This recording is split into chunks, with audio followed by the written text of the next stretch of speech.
Hello everyone, welcome back to the channel. Myself Harshit Kumar. Today we are going to solve LeetCode question number 58, length of the last word. At first glance, this problem looks very simple, but there's a small trick involved that many beginners miss. Let's understand the logic step by step and solve it in CPP. Let's begin. We are given a string S, considering of words and space. Uh, Our task is to return the length of the last word in the string.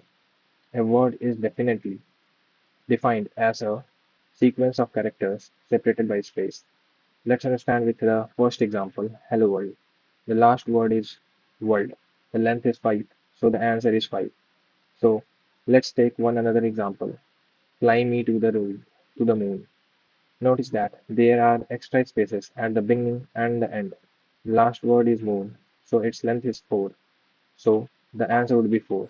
Now let's think about the logic.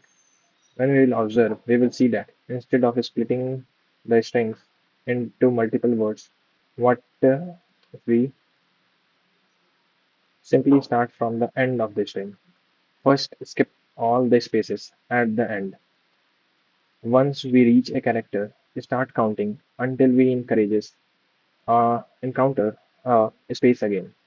The count will give us the length of the last word. Then, that's the entire idea. Let's build the code. So let's first start from the last loop of the string. So we will first start from the last index of the string. Last index would be int I equals to length minus 1. With that, the first step is to ignore trailing spaces. So while the current space is there in the character, move to left. So while I is greater than equals to 0 and s of I is equals to space,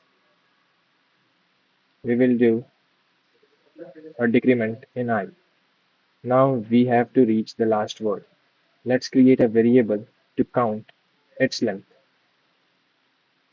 So int length will be equals to 0. Now we will keep moving left until we find our space. So while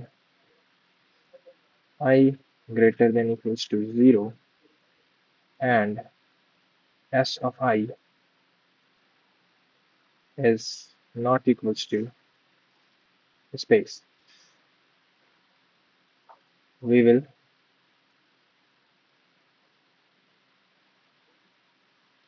move the length by 1 and we will decrease the value of I by 1. Now finally we will return the length.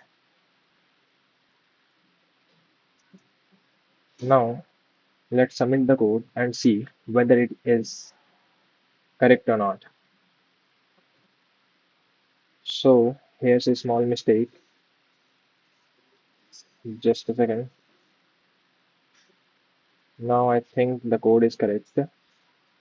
Yes, as you can see that it has passed the 3 test cases. Now let's submit the code and see whether it is acceptable or not. So as you will notice, it has passed all the 60 out of 60 test cases and it has beaten 100% accuracy. 100%. So it has been correct for all the test cases. Now here the time complexity would be O(n) because in the worst case we can traverse the entire string once, and the space complexity would be O(1) because we have been using a few variables. And that's it for this problem. The key takeaway here is that the simplest solution comes from looking at the problem from a different direction. If this explanation helped you, make sure to like the video and subscribe to the channel. Thank you for watching. See you in the next video.